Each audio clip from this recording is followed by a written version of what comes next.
नमस्कार मित्रांनो, स्वागत आहे तुमचं टॉपर जी के आपल्या मराठी सामान्य ज्ञान यूट्यूब चॅनलवरती। मित्रांनो, आम्ही तुमच्यासाठी मराठी जनरल नॉलेज विषयक नवनवीन व्हिडिओ दररोज घेऊन येणार आहोत। तर ते पाहण्यासाठी आपल्या चॅनलला लाईक करा, सबस्क्राईब करा आणि तुमच्या मित्रांना शेअर करा। मित्रांनो, चला तर आजच्या प्रश्नांना सुरुवात करूयात। आजचा पहिला प्रश्न, पीएम नरेंद्र मोदी यांच्या हस्ते लक्षद्वीप मध्ये किती कोटी रुपयांच्या प्रकल्पाचे उद्घाटन करण्यात आले आहे? तर या प्रश्नाचं उत्तर आहे मित्रांनो 1150 कोटी रुपये। प्रश्न क्रमांक दुसरा, पीएम नरेंद्र मोदी यांनी नुकतेच कोणत्या केंद्रशासित प्रदेशात 1150 कोटी रुपयांच्या प्रकल्पाचे उद्घाटन केले आहे? तर ऑब्वियसली मित्रांनो या प्रश्नाचं उत्तर असणार आहे लक्षद्वीप। कारण मित्रांनो परीक्षेत प्रश्न कसाही फिरवून विचारतात, त्यामुळे आम्ही असे प्रश्न घेत राहतो। चला पुढच्या प्रश्नाकडे वळूयात। प्रश्न क्रमांक तिसरा, लक्षद्वीप येथील कडमत येथे दररोज किती लाख लिटर शुद्ध पिण्याच्या पाण्याची निर्मिती करणाऱ्या लो टेम्परेचर थर्मल डिसलिनेशन प्रकल्पाचे उद्घाटन पीएम नरेंद्र मोदी यांच्या हस्ते झाले आहे? तर मित्रांनो या प्रश्नाचं उत्तर आहे 1.5 लक्ष लिटर, म्हणजे 1.5 लाख लिटर पिण्याचे शुद्ध पाणी निर्मिती करणाऱ्या लो टेम्परेचर थर्मल डिसलिनेशन प्रकल्पाचे उद्घाटन झाले आहे। प्रश्न क्रमांक चौथा, लक्षद्वीप मध्ये कोठे सौर ऊर्जा प्रकल्पाचे उद्घाटन करण्यात आले आहे? मित्रांनो करवत्ती येथे लक्षद्वीप मध्ये सौर ऊर्जा प्रकल्पाचे उद्घाटन करण्यात आलेले आहे। प्रश्न क्रमांक पाचवा, कोणत्या केंद्रशासित प्रदेशातील करवत्ती येथील सौर ऊर्जा प्रकल्प हा बॅटरीवर आधारित राज्यातील पहिला सौर ऊर्जा प्रकल्प ठरणार आहे? तर मित्रांनो याही प्रश्नाचं उत्तर आहे लक्षद्वीप। प्रश्न क्रमांक सहावा, मुख्यमंत्री सौर कृषी वाहिनी योजनेअंतर्गत महाराष्ट्रात कोठे सौर ऊर्जा प्रकल्प उभारण्यात येणार आहे? मित्रांनो ह्या प्रश्नाचं उत्तर आहे जळगाव येथे उभारण्यात येणार आहे। प्रश्न क्रमांक सातवा, मुख्यमंत्री सौर ऊर्जा वाहिनी योजनेअंतर्गत जळगाव जिल्ह्यात किती हेक्टरवर सौर ऊर्जा प्रकल्प उभारण्यात येणार आहे? या प्रश्नाचं उत्तर आहे मित्रांनो 4000 हेक्टर एवढ्या क्षेत्रावर हा प्रकल्प उभारण्यात येणार आहे। मित्रांनो परीक्षेत प्रश्न असाही विचारला जाऊ शकतो की जळगाव जिल्ह्यात जो सौर ऊर्जा प्रकल्प उभारण्यात येणार आहे तो कोणत्या योजनेअंतर्गत उभारण्यात येणार आहे? तर या प्रश्नाचं उत्तर आहे मित्रांनो मुख्यमंत्री सौर ऊर्जा वाहिनी योजनेअंतर्गत हा प्रकल्प उभारण्यात येणार आहे। मित्रांनो परीक्षेच्या दृष्टिकोनातून अत्यंत महत्त्वपूर्ण प्रश्न आपण आपल्या व्हिडिओच्या माध्यमातून पाहत असतो, तर व्हिडिओ पाहत असताना हे प्रश्न उत्तरे नोट डाऊन करत राहा। प्रश्न क्रमांक 8वा, मुख्यमंत्री सौर ऊर्जा वाहिनी योजनेअंतर्गत जळगाव येथे उभारण्यात येणाऱ्या सौर ऊर्जा प्रकल्पातून किती मेगावॅट वीज निर्मिती होणार आहे? तर या प्रश्नाचं उत्तर आहे मित्रांनो 800 मेगावॅट वीज निर्मिती या प्रकल्पातून होणार आहे।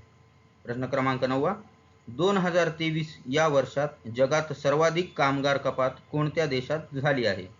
तर मित्रांनो या प्रश्नाचं उत्तर आहे अमेरिका या देशात 2023 मध्ये जगात सर्वाधिक कामगार कपात झालेली आहे। प्रश्न क्रमांक 10वा, 2023 मध्ये अमेरिकेने जगात सर्वाधिक किती टक्के कामगाराची कपात केली आहे? तर मित्रांनो या प्रश्नाचं उत्तर आहे 70%। मित्रांनो आकडा खूप मोठा आहे। 2023 मध्ये अमेरिकेने जगात सर्वाधिक 70% कामगारांची कपात केलेली आहे, म्हणजे कामगाराच्या एकूण संख्येपैकी 70% कामगार हे आता बेरोजगार राहतील। प्रश्न क्रमांक 11वा, 2023 मध्ये जगभरात कामगार कपात होण्याच्या यादीत भारत देश कितव्या क्रमांकावर आहे? तर या प्रश्नाचं उत्तर आहे मित्रांनो भारत हा दुसऱ्या क्रमांकावर आहे। प्रश्न क्रमांक 12वा, S&P ग्लोबलने जाहीर केलेल्या सर्व्हेनुसार डिसेंबरमध्ये देशाचा वस्तू उत्पादन क्षेत्राचा PMI निर्देशांक घसरून किती झाला आहे? तर या प्रश्नाचं उत्तर आहे मित्रांनो 54.9 इतका PMI निर्देशांक घसरलेला आहे। प्रश्न क्रमांक 13वा, देशाच्या ग्रामीण भागात इंटरनेट आणि मोबाईलचे जाळे विस्तारण्यासाठी इस्रो कोणत्या उपग्रहाचे प्रक्षेपण करणार आहे? तर या प्रश्नाचं उत्तर आहे मित्रांनो GS80-20 उपग्रह या उपग्रहाचे प्रक्षेपण इस्रो करणार आहे। प्रश्न क्रमांक 14वा, देशाच्या ग्रामीण भागातील इंटरनेट जाळे विस्तारण्यासाठी इस्रो स्पेस एक्सच्या कोणत्या अग्निबाणाद्वारे GSAT-20 या उपग्रहाचे प्रक्षेपण करणार आहे? तर मित्रांनो, याचं उत्तर आहे फॅल्कन 9 हे जे रॉकेट आहे किंवा अग्निबाण आहे याच्याद्वारे GSAT-20 या उपग्रहाचे प्रक्षेपण इस्रो करणार आहे.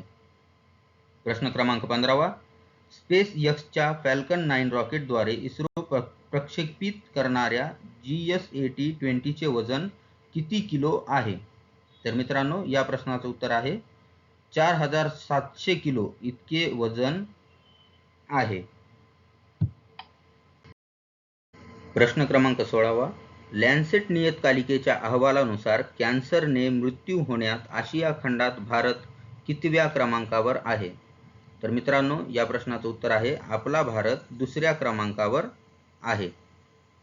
प्रश्न क्रमांक 17वा, लॅन्सेट नियतकालिकेच्या अहवालानुसार कॅन्सरने मृत्यू होण्यात आशिया खंडात कोणता देश प्रथम क्रमांकावर आहे?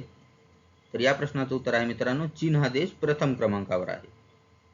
प्रश्न क्रमांक 18वा, ICCच्या 2023 वर्षातील सर्वोत्तम पुरुष T20 क्रिकेट पुरस्कारासाठी कोणत्या भारतीय खेळाडूला नामांकन मिळालेले आहे?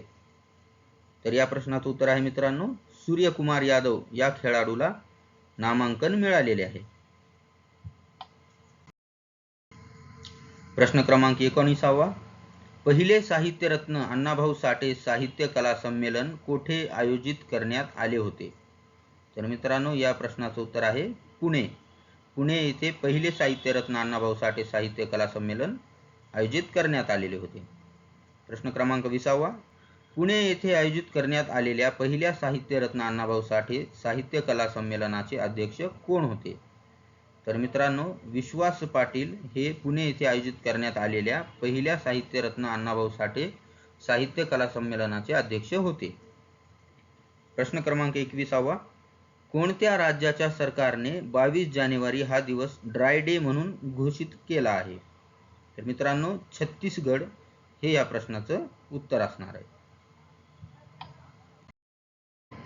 प्रश्न क्रमांक 22वा, दुसरे विश्व मराठी संमेलन कोठे आयोजित करण्यात येणार आहे? तर मित्रांनो, या प्रश्नाचं उत्तर आहे नवी मुंबई येथे दुसरे विश्व मराठी संमेलन आयोजित करण्यात येणार आहे. प्रश्न क्रमांक 23वा, फोर्ब्स इंडिया नुसार 2023 मध्ये सर्वात श्रीमंत 100 भारतीयांच्या यादीत किती महिलांचा समावेश आहे? तर मित्रांनो, या प्रश्नाचं उत्तर आहे 9 महिला. फोर्ब्स इंडिया नुसार 2023 मध्ये सर्वात श्रीमंत 100 भारतीयांच्या यादीत 9 महिलांचा समावेश आहे. प्रश्न क्रमांक 24वा, 2023 मध्ये सर्वात श्रीमंत भारतीयांमध्ये टॉप 10 यादीत कोणत्या एकमेव महिलेचा समावेश आहे? तर मित्रांनो, या प्रश्नाचं उत्तर आहे सावित्री जिंदाल यांचं नाव आहे. प्रश्न क्रमांक 25वा, 2023 मध्ये देशात सावित्री जिंदाल ह्या किती अब्ज डॉलर्स संपत्तीसह सर्वात श्रीमंत महिला ठरल्या आहेत? तर या प्रश्नाचं उत्तर आहे मित्रांनो 24 अब्ज डॉलर्स संपत्तीसह सावित्री जिंदाल ह्या देशात सर्वात श्रीमंत महिला ठरल्या आहेत 2023 मध्ये. ओके. प्रश्न क्रमांक 26वा, 2024चा MS स्वामीनाथन पुरस्कार कोणाला प्रदान करण्यात आला आहे? तर या प्रश्नाचं उत्तर आहे मित्रांनो BR कंबोज यांना 2024चा MS स्वामीनाथन पुरस्कार प्रदान करण्यात आला आहे. प्रश्न क्रमांक 27वा, डेझर्ट सायक्लोन 2024 हा संयुक्त लष्करी सराव कोणत्या 2 देशात आयोजित करण्यात आला आहे?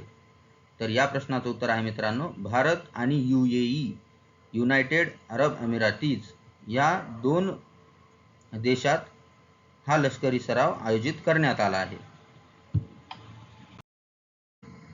प्रश्न क्रमांक 28वा, भारत आणि UAE या देशामध्ये डेझर्ट सायक्लोन हा लष्करी सराव 2 ते 15 जानेवारी दरम्यान कोणत्या राज्यात आयोजित करण्यात आला आहे? तर या प्रश्नाचं उत्तर आहे मित्रांनो राजस्थान या राज्यात हा जो लष्करी सराव आहे तो आयोजित करण्यात आलेला आहे. प्रश्न क्रमांक 29वा, जागतिक ब्रेल दिन कधी साजरा करण्यात येतो?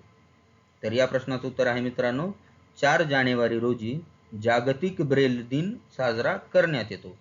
परीक्षेत जर तुम्हाला प्रश्न असा विचारला की जागतिक ब्रेल दिन 4 जानेवारी रोजी का साजरी करण्यात येतो, तर याचं उत्तर आहे मित्रांनो, ब्रेल लिपीचे जनक लुई ब्रेल यांचा जन्मदिन 4 जानेवारी रोजी असतो, म्हणून जागतिक ब्रेल दिन 4 जानेवारीला साजरी करण्यात येतो. प्रश्न क्रमांक 30. अमेरिकेच्या इस्रायल स्नेही धोरणाचा निषेध म्हणून कोणी रॅमन मॅग्सेसे पुरस्कार परत करण्याची घोषणा केली आहे? तर या प्रश्नाचं उत्तर आहे मित्रांनो, संदीप पांडे या व्यक्तींनी अमेरिकेच्या इस्रायल स्नेही धोरणाचा निषेध म्हणून रॅमन मॅग्सेसे पुरस्कार परत करण्याची घोषणा केलेली आहे.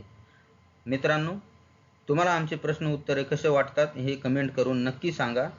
आजचा हा व्हिडिओ इथेच थांबवतो. धन्यवाद.